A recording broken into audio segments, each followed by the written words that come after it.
ሰላም የማቀርባቸውን ታሪኮች ከወደዳችሁትና በምላሹም እኔን በጥቂቱ ለማገዝ ካሰባችሁ ቻናላችንን ሰብስክራይብ በማድረግና ይህንን ቪዲዮ ላይክ በማድረግ አብራችሁኝ ሁኑ። ታሪካችን የሚጀምረው በሜትሮፖሊስ ከተማ ውስጥ በሚካሄደው ፍጹም አስፈሪና አጥፊ በሆነ ታላቅ ፍልሚያ ነው። ሱፐርማንና ጀነራል ዞድ ከተማዋን ወደ አመድነት የሚቀይር አደገኛ ውጊያ ያደርጋሉ። ዞድ መላዋን ምድር ወደ አዲሷ ክሪፕቶን ለመቀየር በሚያደርገው ጥረት በሺዎች የሚቆጠሩ ንጹሃን ዜጎች የጥፋቱ ሰለባ ይሆናሉ። ልክ በዚያች አስፈሪ ቀን የዌይን ፋይናንሻል ባለቤት የሆነው ብሩስ ዋይን በከተማ ውስጥ ይገኝ ነበር። እሱም በህንጻ ውስጥ ያሉትን ሰራተኞቹን በፍጥነት ለማስወጣት በከፍተኛ ጭንቀት ይሯሯጥ ነበር። በስልክም ለህንጻው ስራ አስኪያጅ ለጃክ ደውሎ ሰራተኞቹን ሙሉ በሙሉ በአስቸኳይ ይዞ እንዲወጣ ጥብቅ ትዕዛዝ አስተላለፈ። ነገር ግን ሰራተኞቹ ከህንጻው አምልጠው መውጣት ሳይችሉ ሱፐርማንና ዞድ ህንጻውን ሰብረው በውስጡ አለፉ። የዞድ አስፈሪ የአይን ሌዘር የህንጻውን መዋቅር እንዳለ እያቃጠለ ሰባበረው። በጥቂት ሰከንዶች ውስጥም ሙሉ ህንጻው ተደርምሶ ወደ መሬት ተከሰከሰ። ብሩስ ምንም ሳያመነታ ቀጥታ ወደ ተፈጠረው ጭስና አቧራ ውስጥ ተሯሯጠ።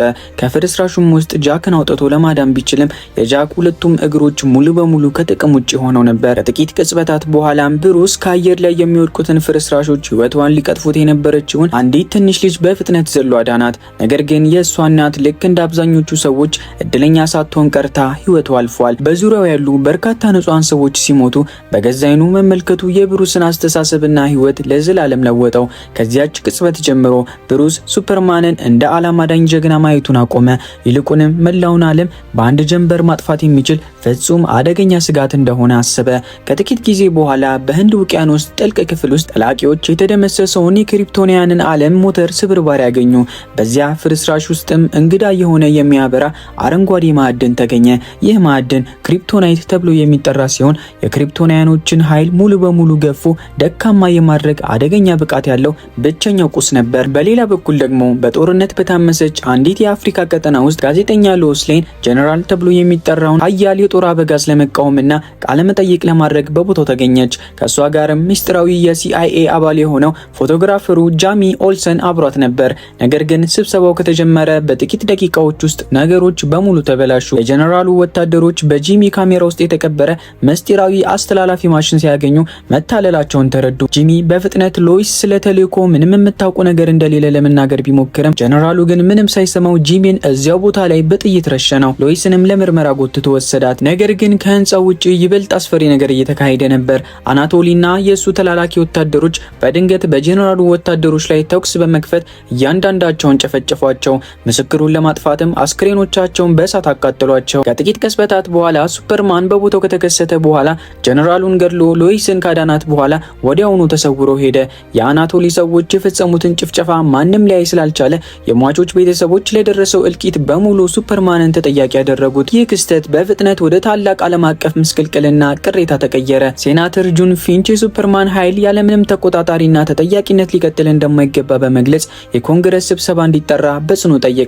በሌላ በኩል ደግሞ በጎትሃም ከተማ ውስጥ ሳንቶስ የተባለው አደገኛ የሰዎች አጋች በርካታ የታገቱ ሴቶችን በባዶ ማከማቻ መጋዘን ውስጥ አጉሮ ይዞ ነበር። ልክ በዚያ ቅጽበት ባትማን በቦታው ከተከሰተ በኋላ በግቢ ውስጥ የነበሩትን ወንጀለኞች በሙሉ በጭካኔ እያጠቃ ኦፕሬሽኑን አፈረሰው።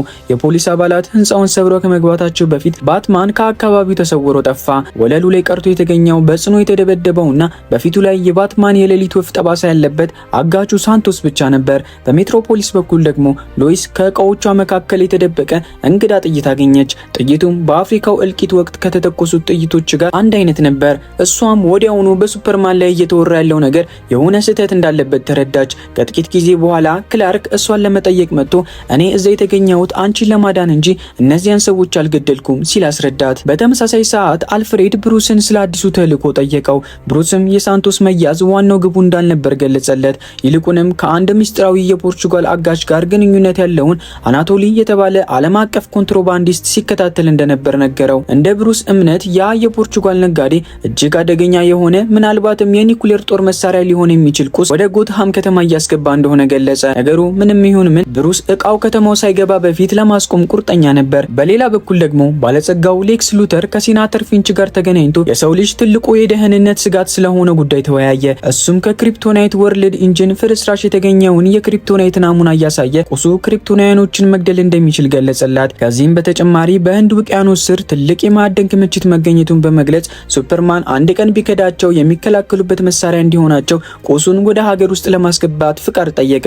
ሴናተር ፊንች ግን ሱፐርማን ጠላታችን አይደለም ስትል ጥያቄውን ውድቅ አደረገችው። ሉተር ግን ዝም ብሎ በማፌዝ አሁን ላይ አይደለም ሲል መለሰላት። ጥያቄው ውድቅ ቢደረግበትም እንኳ ሉተር በሚስጥር የሴናተር ፊንችን ረዳት በማሳመን በጀነራል ዞድ አካልና በክሪፕቶኒያን መርከብ ላይ ምርምር ለማድረግ ፍቃድ አገኘ። አደገኛ እቅዱም ቀስ በቀስ ወደፊት መንቀሳቀስ ጀመረ። በሌላ በኩል በሱፐርማንና በዞድ ውጊያ ምክንያት ሁለቱንም እግሮቹን ያጣው የዌይን ፋይናንሻል ሰራተኛ ዋላስ ኪፍ በሱፐርማን ላይ ያለው እምነት ሙሉ በሙሉ ጠፍቶ ነበር። በቁጣ የተሞላ ዋላስ በሱፐርማን መታሰቢያ ሐውልት ላይ ሐሰተኛ አምላክ ብሎ በመቀባት በፖሊስ ቁጥጥር ስር ዋለ። ክላርክ ይህንን ዜና በቴሌቪዥን ሲመለከት ውንጀላው ከጠበቀው በላይ ልቡን እንደነካው በፊቱ ላይ ይነበብ ነበር። ይህ በእንዲህ እንዳለ ባትማን በመጨረሻ አናቶሊን በአንድ ከመሬት በታች በሚካሄድ የውጊያ ክለብ ውስጥ አገኘው። ብሩስ በንግድ ድርድር ስም በመቅረብ በሚስጥር የአናቶሊን ስልክ መረጃዎች በሙሉ ወደ ራሱ ገለበጠ። የመረጃው ውጤትም ልክ ብሩስ እንደጠረጠረው አናቶሊ ቀጥታ ለሌክስ ሉተር እየሰራ እንደሆነ አረጋገጠ። ነገር ግን ብሩስ ሙሉ መረጃውን አይቶ ሳይጨርስ ፋይሎቹ ከሩቅ በኩል በሚስጥር ተሰረዙ። አሁን ላይ የቀረው አንድ ብቸኛ የምርመራ ቦታ ሌክስ ሉተር ራሱ ነበር። ብሩስ ወደ ሉተር ግቢ ገብቶ መረጃውን መስረቅ እንዳለበት ለአልፍሬድ ሲነግረው አልፍሬድ ግን በጭራሽ መስረቅ አያስፈልግም ምክንያቱም ሉተር ራሱ ለድግሱ ጠርቶሃል ሲል አስታወሰው። በዚያኑ ምሽት ብሩስ በራሱ ማንነት ወደ ሉተር ታላቅ ድግስ አመራ። ክላርክ ኬንትም ቢሆን በሌላ ምክንያት ስለ ሉተር ለመመርመር እዚያው ድግስ ላይ ተገኝቶ ነበር። ሁሉም ሰው በጨዋታና በመጠጥ ሲካፈል ብሩስ በሚስጥር የመረጃ መሰብሰቢያ ፍላሽ አውጥቶ በሉተር ሲስተም ውስጥ ሰካው። መረጃው ወርዶ ለማለቅ 7 ደቂቃ ያስፈልገው ነበር። ጥርጣሬ ለማስወገድ ብሩስ ወደ ድግሱ ሲመለስ ሌክስ ሉተር ሆን ብሎ ብሩስ ዌይንንና ክላርክ ኬንትን ለመጀመሪያ ጊዜ አስተዋወቃቸው። ሁለቱም ባያውቁም ሉተር ሁለቱንም ኃያላን ሰዎች ወደማይቀረው ግጭት በሚስጥር እየገፋፋቸው ነበር። ብሩስ ፍላሹን ለመውሰድ ሲመለስ ግን ፍላሹ በቦታው አልነበረም። አንዲት ምስጢራዊ ሴት ሰርቀው ነበር። ብሩስ በህዝቡ መካከል ተከታትሎ ሊይዛት ቢሞክርም ማንነቷን ሳያውቅ አመለጠችው። ያቺ ሴት ዲያና ፕሪንስ ስትሆን እሷም የራሷ የሆነ ሌላ ምስጢራዊ ዓላማ ነበራት። በመላው ሀገሪቱ ያሉ ሰዎች በሱፐርማን ምክንያት በሁለት ወገን ተከፍለው ይከራከሩ ጀመር። አንዳንዶቹ የሰው ልጅ ትልቁ አዳኝ አድርገው ሲያዩት፣ ሌሎች ደግሞ ምድር እስካሁን አስተናግደው የማታውቀው ትልቅ ስጋት እንደሆነ ያምኑ ነበር። በተመሳሳይ ጊዜ የባትማን የጭካኔ እርምጃዎች ከጊዜ ወደ ጊዜ እየጨመሩ መጡ።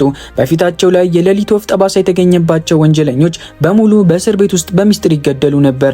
ነገር ግን ማንም ያላወቀው እውነት ነበረ። ሌክስ ሉተር በእስረኞች ስም ለገዳዮቹ ገንዘብ እየከፈለ ወንጀለኞቹን ያስገድላቸው ነበር። ዓላማውም ባትማን ይበልጥ አደገኛ መስሎ እንዲታይ ማድረግና በእሱና በሱፐርማን መካከል ያለውን ጥላቻ ይበልጥ ማጋጋል ነበር። የሉተር አደገኛ እቅድ አካል የሆነው ሌላው ነገር ደግሞ እግሮቹን ባጣው በዋላስ ኪፍ ስም ዋስትና ሲይዞ ከእስር ቤት እንዲፈታ ማድረግ ነበር። ዋላስ በምላሹ ምን እንደሚፈልግ ሲጠይቀው ሉተር ዘመናዊ የዊልቸር ወንበር እየሰጠው የምፈልገው በሱፐርማን ላይ እንድትመሰክር ብቻ ነው አለው። ዋላስም በሀሳቡ ተስማማ። ይህ በእንዲህ እንዳለ ብሩስ ፍላሹን የሰረቀችውን ምስጢራዊ ሴት በመጨረሻ አገኛት። እሷም ማንነቷ ዲያና ፕሪንስ እንደሆነ ነገረችው። ብሩስ የኔ የሆነውን ነገር ሰርቀሻል ሲላት ዲያና ለጥቂት ጊዜ ተበድሬው ነው ስትል መለሰችለት። ሉተር ከወታደራዊ ምስጢራዊ ኮድ ጀርባ የተደበቀውን የእሷን የድሮ ፎቶግራፍ ለማውጣት ብቻ የብሩስን ፍላሽ ተጠቅማ እንደነበርና መረጃውን ካወጣች በኋላ ፍላሹን በነበረበት ቦታ እንደመለሰችው ገለጸችለት። ብሩስ ወደ ባትኬፍ ተመልሶ የሉተርን ምስጢራዊ ፋይሎች መፍታት ጀመረ። ነገር ግን ከድካም ብዛት እንቅልፍ ወሰደው። በህልሙም በሱፐርማንና በባድ ፍጡራን ሰራዊት የምትመራ ምድረበዳ የሆነች አስፈሪ ቦታ አየ። የብሩስ ቡድን አባላት ሙሉ በሙሉ ይጨፈጨፋሉ። እሱም በሙርኮ ይያዛል። በመጨረሻም ሱፐርማን ወደሱ ተጠግቶ ዓለሜን ከኔ ወሰድክብኝ ካለው በኋላ የብሩስን ደረት በኃይል ሲመታው ብሩስ በድንጋጤ ከእንቅልፉ ነቃ። በዚያኑ ቅጽበት የሉተር ፋይሎች ተፈተው አልቀው ነበር። ፋይሎቹም አንድ ትልቅ እውነት ይፋ አደረጉ። ፋይት ፖርቹጋል ተብሎ ሲፈለግ የነበረው ሚስጥር የሰው ስም ሳይሆን አረንጓዴውን ክሪፕቶናይት ማዕድን ቀጥታ ወደ ሌክስ ኮርፕ የሚያጓጉዝ ትልቅ የጭነት መርከብ እንደሆነ ታወቀ። አልፍሬድ የብሩስን መሳሪያዎች በሚያዘጋጅበት ወቅት እያናደደ ያለው የኒኩለር ጦር መሳሪያ አይደለም አይደል ሲል ጠየቀው። ብሩስም እውነቱን አመነ። ማዕድኑን የሚፈልገው ሱፐርማንን ለመግደል ብቻ እንደሆነ ገለጸ። አልፍሬድ ሱፐርማን ጠላታችን አይደለም ብሎ ቢከራከረውም ብሩስ ግን ልቡ ደንድኖ ነበር። በእኛ ላይ የመዞሩ እድል 1% እንኳ ቢሆን እንደ መተማመኛ ወስደን ልናስቆመው ይገባል ሲል መለሰለት። ከጥቂት ጊዜ በኋላ የአናቶሊ ወታደሮች ማዕድኑን በጎትሃም ከተማ ውስጥ በመኪና ማጓጓዝ ጀመሩ። ባትማን በመኪናው ታንክ ጥቃት በመክፈት ወታደሮቹን እያጠቃ በመሄድ በጭነቱ ላይ ምስጢራዊ ጂፒኤስ ገጠመበት። ነገር ግን ወደ ጭነት መኪናው ሊደርስ ጥቂት ሲቀረው ሱፐርማን ድንገት በአየር ላይ ወርዶ ፊቱ ላይ ቆመ። የሉተር ተንኮል መስመር መያዝ ጀምሮ ነበር። ሱፐርማን በቁጣ ሆኖ የሌሊት ወፉ ሞቷል፣ ዳግመኛ ምልክትህ በሰማይ ላይ ቢበራ አልምርህም ሲል አስፈራርቶት ወደ አየር ተነሳ። ብሩስ ሱፐርማን ሲበር እያየ ከፊቱ ያለው ፍጡር በአስቸኳይ መቆም እንዳለበት ይበልጥ አመነበት። በዚያኑ ምሽት ባትማን ጂፒኤሱን ተከትሎ ወደ ሌክስኮርፕ በመግባት አረንጓዴውን ክሪፕቶናይት ሰረቀ። በሌላ በኩል ሎይስ በአፍሪካ ስለተካሄደው ጭፍጨፋ የምታደርገው ምርመራ ገፋችበት። የጥይቱ ውጤት እንደሚያሳየው ጥይቱ የሌክስኮርፕ ኩባንያ ነበር። አናቶሊም ቀጥታ ለሌክስ ሉተር እንደሚሰራ አረጋገጠች። መላው ጭፍጨፋ የሱፐርማንን ስም ለማጠልሸት የተጠነሰሰ ሴራ እንደነበር ተገነዘበች። ሎይስ ለከፍተኛ የመንግስት ባለስልጣን እውነቱን ይፋ እንዲያደርግ ብትጠይቀውም ስልጣኑን በማጣት ፍርሃት ምክንያት እምቢ አላት። ይህ በእንዲህ እንዳለ በኋላ ስኪፍ ምስክርነት ምክንያት ሱፐርማን ተጠያቂ ሊደረግበት የሚችልበት የኮንግረስ ስብሰባ ተጠራ። ሱፐርማን ወደ ህንጻው ሲገባ ወደ ሉተር ትልቁ ወጥመድ እየገባ እንደሆነ አላወቀም ነበር። በዋላስ ዊልቸር ወንበር ስር አደገኛ ቦምብ ተደብቆ ነበር። ሱፐርማን ወደ አዳራሹ እንደገባ ቦምቡ ፈነዳ። የኮንግረሱ አዳራሽ ሙሉ በሙሉ ተደመሰሰ።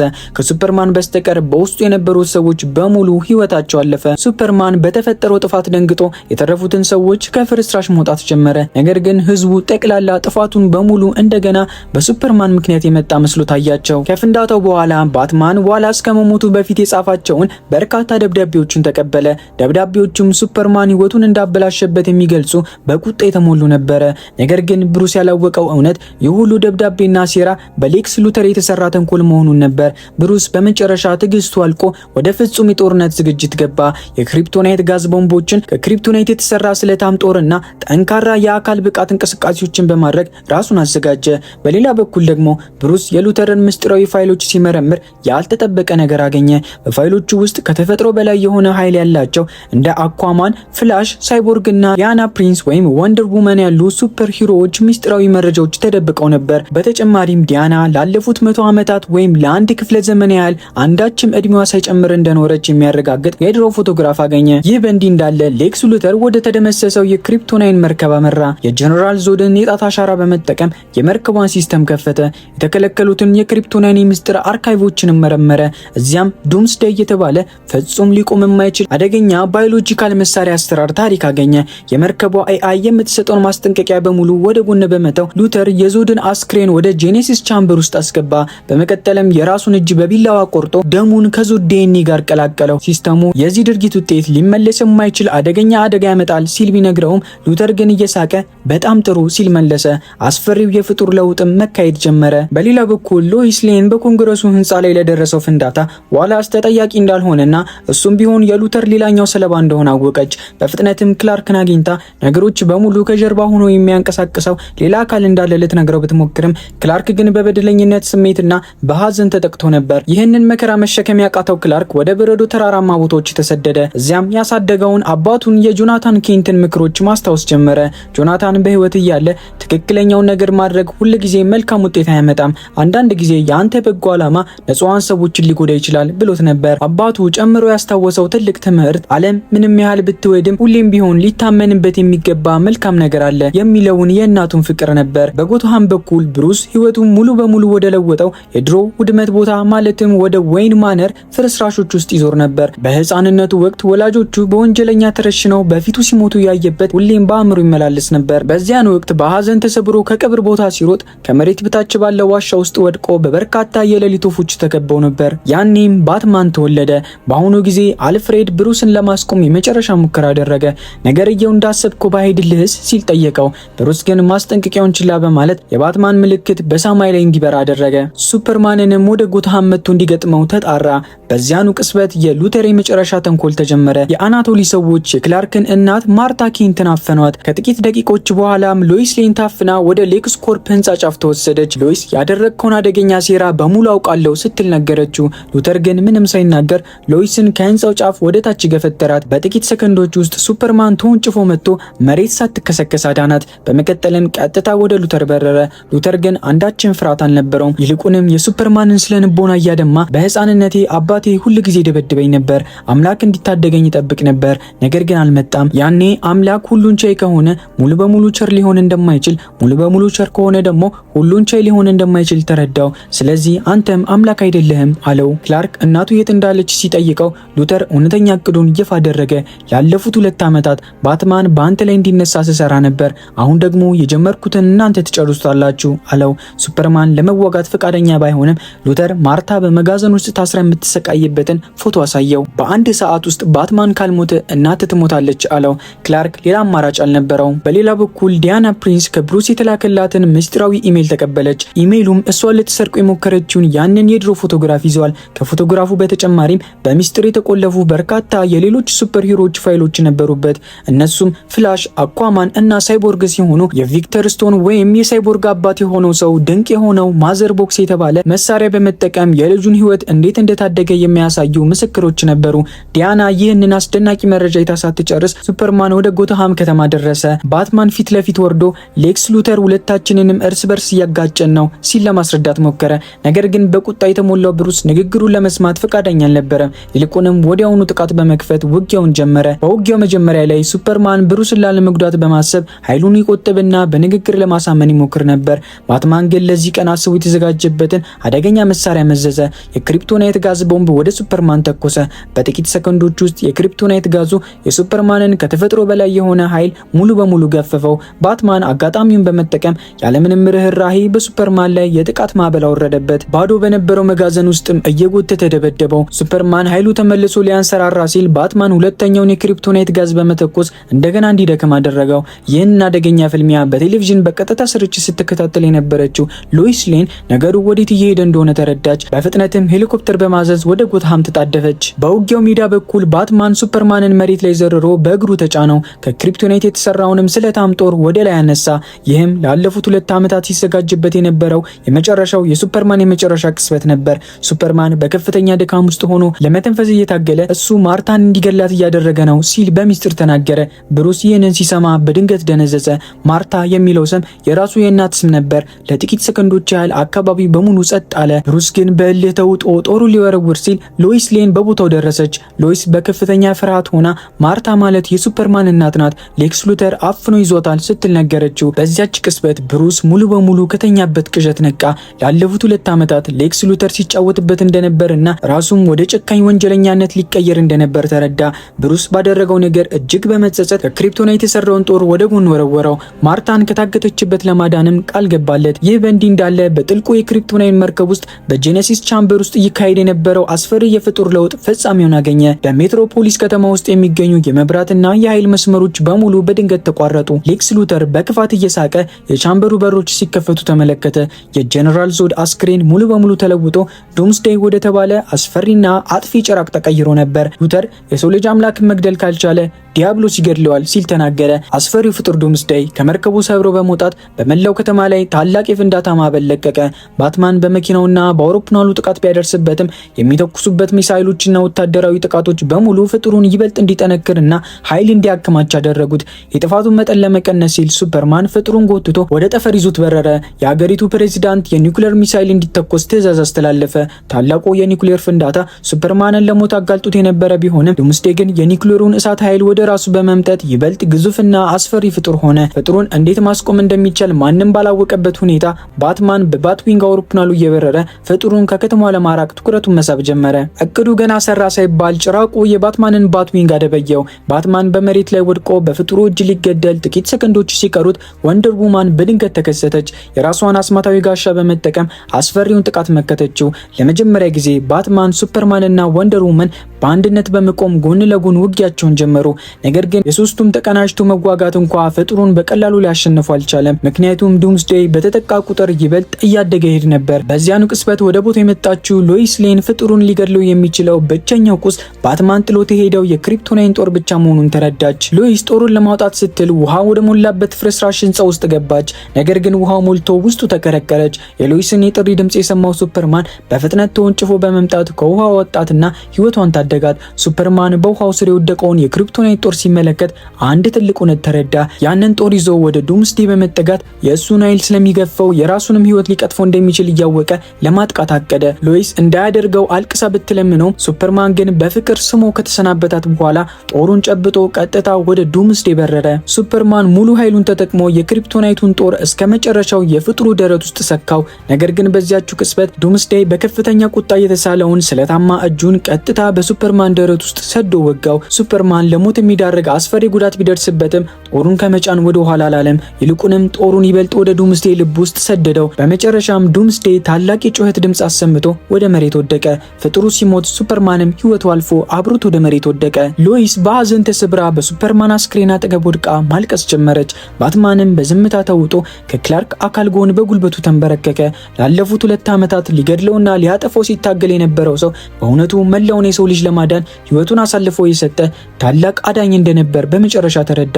በሌላ በኩል ደግሞ በጥልቁ የክሪፕቶኒያን መርከብ ውስጥ የነበረው ሌክስ ሉተር አስፈሪ የሆነ ራዕይ ተመለከተ። እሱም ስቴፕን ወልፍ የተባለ ጥንታዊ ወራሪ ወደ ምድር እየመጣ እንደሆነና የማይቆም የባዕድ ሰራዊት ይዞ ሊያጠፋቸው እንደሆነ ተገነዘበ። የሳይቦርግ አባት ልጁን ለማዳን ያበራው ማክስ ቦክስ የተባለው መሳሪያ ቀድሞውኑ ወደ ጠፈር ምስጢራዊ መልእክት አስተላልፎ ነበር።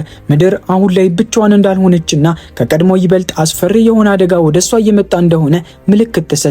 በመላው ዓለም ያሉ ሰዎች ለሱፐርማን ታላቅ የክብር ስነ ስርዓት አዘጋጁ። በሜትሮፖሊስ ከተማ ውስጥ በሚገኘው ሂሮስ ፓርክ በሺዎች የሚቆጠሩ ሰዎች ተሰብስበው ህይወቱን ለሰው ልጅ አሳልፎ የሰጠውን ጀግና ያከብሩት ነበር። በተመሳሳይ ሰዓት ደግሞ በስሞልቪል መንደር ውስጥ የክላርክ ኬንት የክብር ስነ ስርዓት በጸጥታ ይካሄድ ነበር። ክላርክ ኬንት እና ሱፐርማን አንድ አይነት ሰው እንደሆኑ የሚያውቁት ጥቂት የቅርብ ዘመዶቹና ጓደኞቹ ብቻ ነበሩ።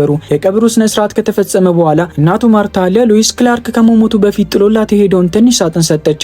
ሳጥኑን ስትከፍተው በውስጡ የጋብቻ ቀለበት ተቀምጦ ነበር። ክላርክ ለሎይስ የጋብቻ ጥያቄ ለማቅረብ አቅዶ የነበረ ቢሆንም ያንን ለማድረግ ግን እድል ሳይኖረው ቀርቶ ነበር። ከቀብሩ መጠናቀቅ በኋላ ብሩስ ወይን ወደ ዲያና ፕሪንስ ተጠግቶ እንዳንቺ አይነት ልዩ ኃይል ያላቸውን ሌሎች ሰዎችን አግኝቻለሁ፣ አብረን ሆነን በእርግጥ እንፈልጋቸዋለን ብዬ አስባለሁ አላት። ዲያናም ብሩስ ምን ማለቱ እንደሆነ ቀድማ ተረድታ ነበር። ምክንያቱም ሁለቱም ቢሆኑ ከፊት ለፊታቸው ከባድና ታላቅ የጦርነት ማዕበል እየመጣ እንደሆነ ያውቁ ነበር። ያንን አደጋ ደግሞ ባትማን ወይም ወንደር ውመን ብቻቸውን ሊያስቆሙት የሚችሉት አልነበረም። ሰዎች በሙሉ ከቀብሩ ቦታ ወጥተው መሄድ ሲጀምሩ ሎይስ ሌን በከፍተኛ ሐዘን ተውጣ አንድ እፍኛ አፈር አፍሳ በክላርክ ሳጥን ላይ ያፈሰሰች።